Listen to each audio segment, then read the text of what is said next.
Well, thank you everyone for joining us. My name is Carmonamedina.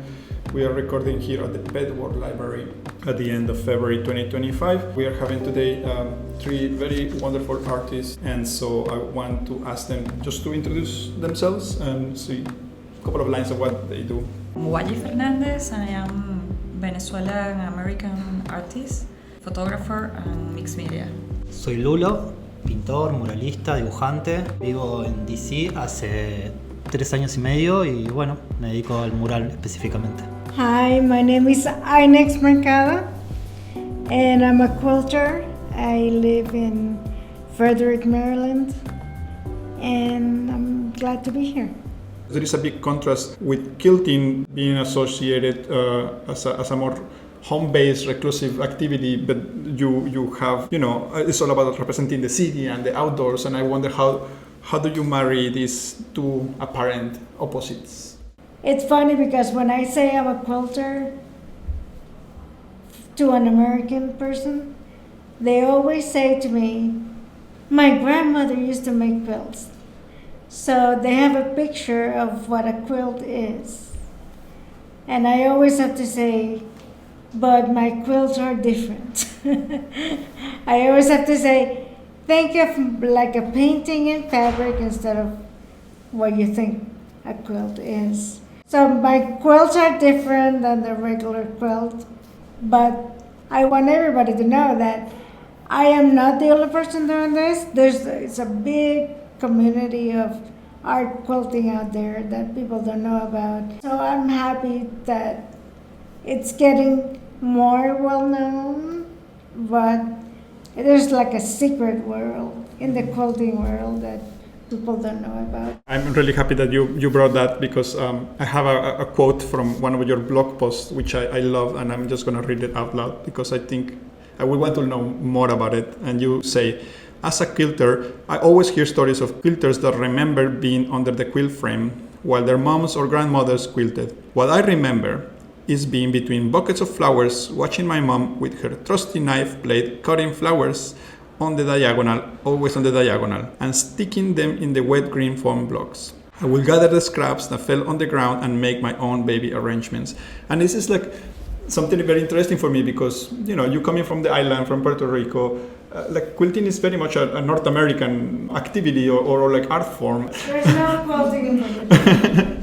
I came to the United States in '96 when I was 18 to go to college. And I went to Massachusetts, and quilting, it's big in Massachusetts because you need a lot of blankets in Massachusetts. So I was sewing sewing clothes. And my sewing machine broke. So I went to a place that sold sewing machines, and the person was showing me the machines, and she asked me, do you make quilts? And I'm like, no. And she was like, okay, so she showed me other things, and I went home, and I was like, I wonder what are quilts. So I bought a book, and I learned to make quilts. So that's how I started making quilts. And I used to like making clothes, but making clothes is very hard because you have to make them fit. But quilts are flat and you don't have to fit them, so they were easier to make. So that was how I got started into the quilting world. I was always creative, but it was never an artistic thing. But then I had an accident, a car accident, and the car accident, I think, affected part of my brain. And I used to be right-handed, but my right hand got affected, so I became left-handed.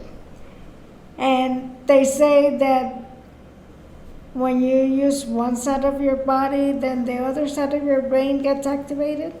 So I think that switched my cables in the brain, and I became more artistic. So at the same time that I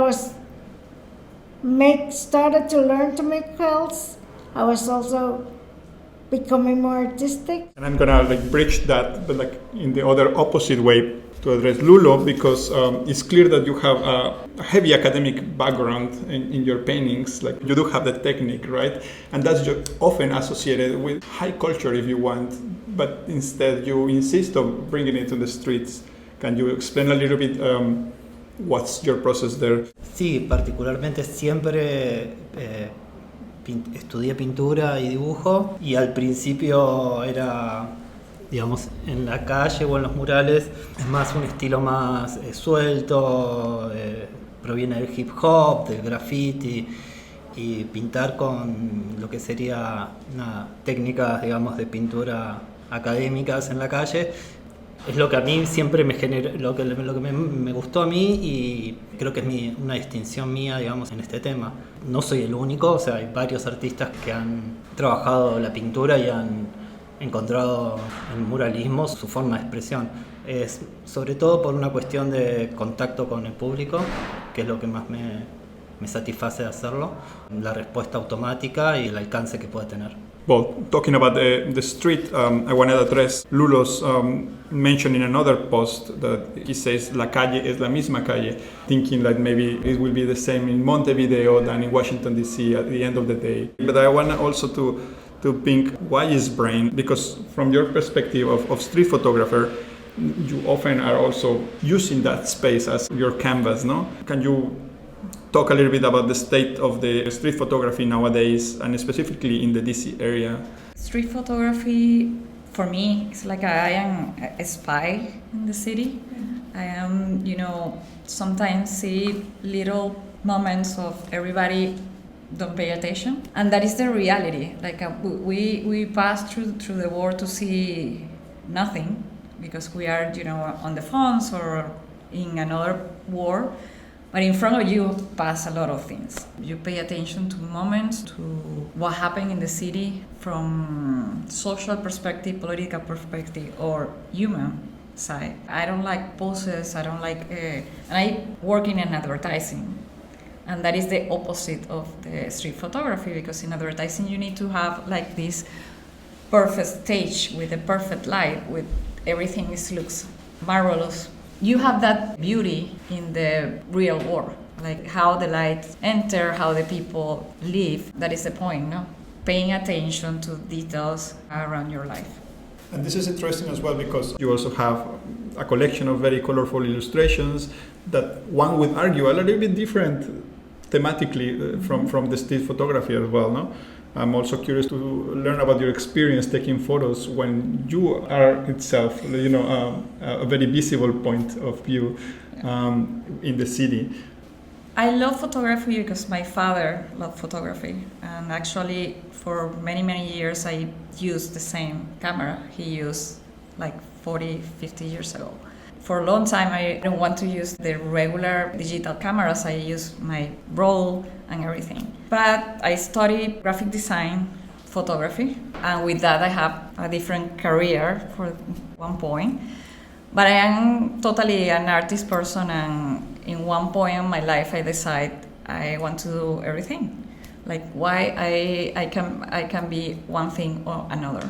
Maybe sometimes in your life you want to do something related to your job or something like that, but also you want to explore something inside you.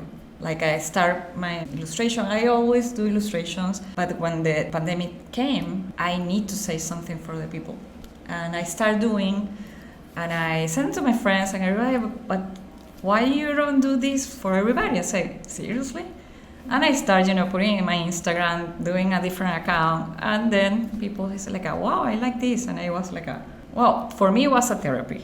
It was art therapy for really difficult time for everybody, and it was good for other people, and that started the Guayilandi art, totally different to the Guayilandi street photography. Talking to Aynex a little bit on the same idea, because a quilt is a succession of layers, right?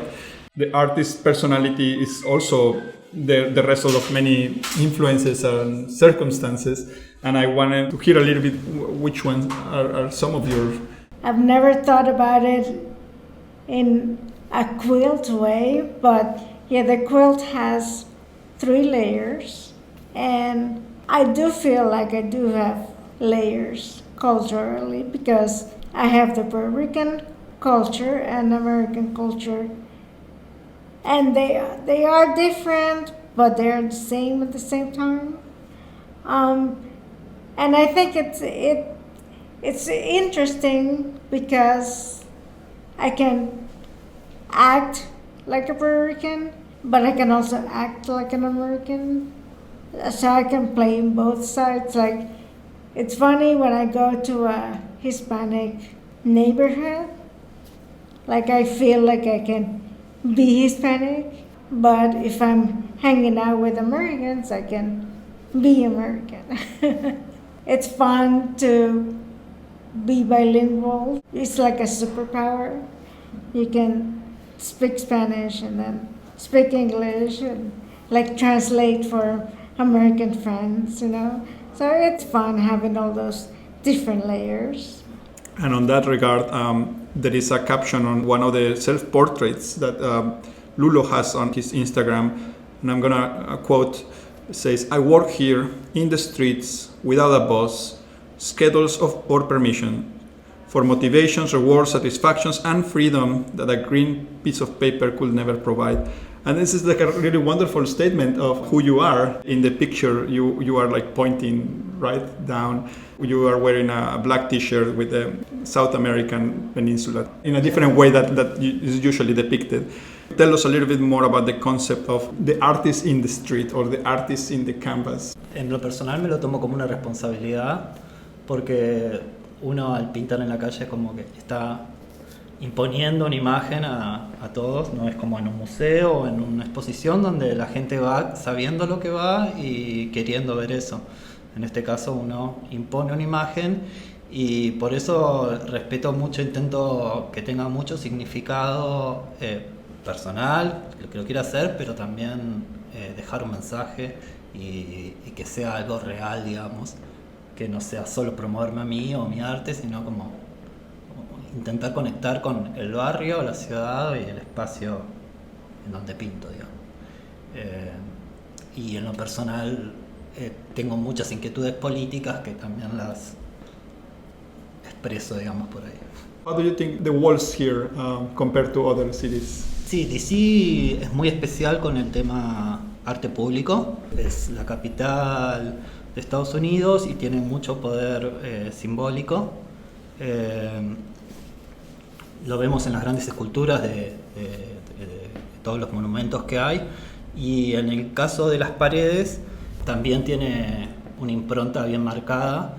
Es una ciudad que hace mucho era una ciudad chocolate, con alto porcentaje de población afro, y en el último tiempo hay un proceso de gentrificación muy fuerte que intenta como pinkwashing, digamos, esto de dar una imagen a través de mucha representación afro, al mismo tiempo que se está desplazando esa población en la ciudad, y por eso me parece muy simbólico. Estos proyectos son financiados por el Estado, promoviendo esto, y a su vez, por otro lado, planifica las ciudades de otra manera. Y por eso también es importante, hay mucho porcentaje latino, ya que estamos acá, y hay casi nada de representación latina en las paredes, desde las imágenes corporales hasta artistas mismos. Si bien hay, es muy poco el porcentaje a comparación de la cantidad de artistas. Y creo que con esto, con el cambio de gobierno, va a ir como a peor, digamos, o más explícito esto que veníamos viendo de procesos de gentrificación acompañados con el arte. No sé cómo deparará el futuro, pero no creo que sea para bien, digamos. And on that regard, Guayi, do you feel like artists here have better chances than in other places? Maybe also compared to other places in Latin America, when, like, you know, being an artist is not necessarily something that you see every day. I living in the city for 24 years, and I see how the city changed. When I moved here, this was a black and white city, like people dressing in black, white, or blue. The panoramic of the art was more classic and less street art, less murals, less abstract. I still think the art perspectives here is still very small. Like we don't have like a lot of small galleries to try to do with new artists or anything. You need to struggle to be in that. But in another way, we now have big opportunities in markets or in different open spaces or government spaces to try to open for new artists or new people. There is always, a sentence when you go to the tourist shops, and it's, I love DC. I wonder if DC loves you back. Well, I think DC opened my mind in different ways. When I moved here, I'm coming from Venezuela, but my father is from Spain, my mom from Venezuela. I already living in Venezuela with a situation of immigrant parent, and I realized my house is different. And when I moved here, I moved with my family, but then I moved with a house with a lot of people. And it was 8 Uruguayans, 1 British, and me. And that opened my mind in so many ways because I want to know different cultures, different people, and I feel like a Washingtonian. If you ask me, I can say I am a Washingtonian. I'm living in the middle of the city. I love to take public transportation. This is my city. How about you, Lulo? Do you think the city loves you back? Me gusta, es una ciudad cambiante. No sé, es amor y odio, digamos. No, elijo estar acá y creo que es lo importante, pero sí, es como ambivalente, digamos. Tienes una relación más conflictiva con el espacio. Es dependerse, yo creo. Can I repeat the questions to you? Do you think, DC or the DC area loves you back, or you find a place here?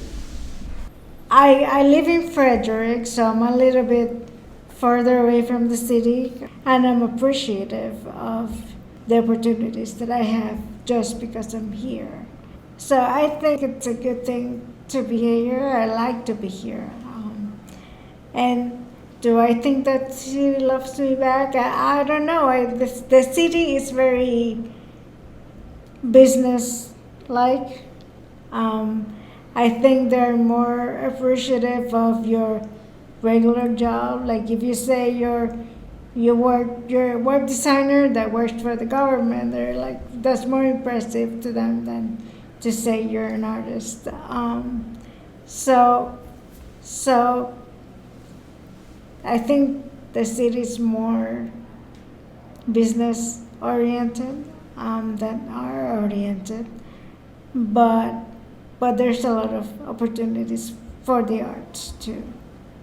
Me coming from Mexico, and here it's more like a Central American, and how does that impact your Latinidad?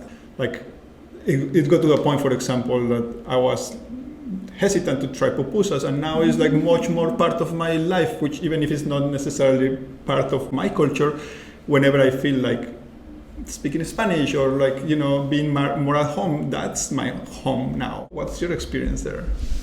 The Hispanic culture of Central America and South America is different from Puerto Rico.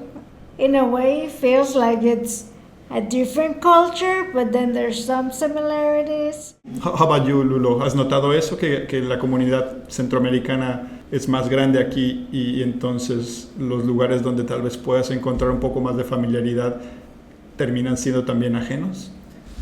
Sí, sin duda. Sobre todo en la noche, me doy cuenta. Hay un bar muy conocido de karaoke, donde se junta mucha comunidad latina, y ahí me doy cuenta con las canciones populares que son centroamericanas, bueno, mexicanas también, y como que no son parte de mi cultura, digamos, si bien son español, capaz que los músicos los conozco, pero no son familiares para mí.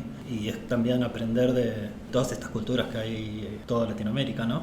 Parecemos, pero no somos nada iguales. Thank you to our wonderful guests and to the Hola Cultura team. My name is Carmonamedina. We are at the Pet World Library at the end of February 2025.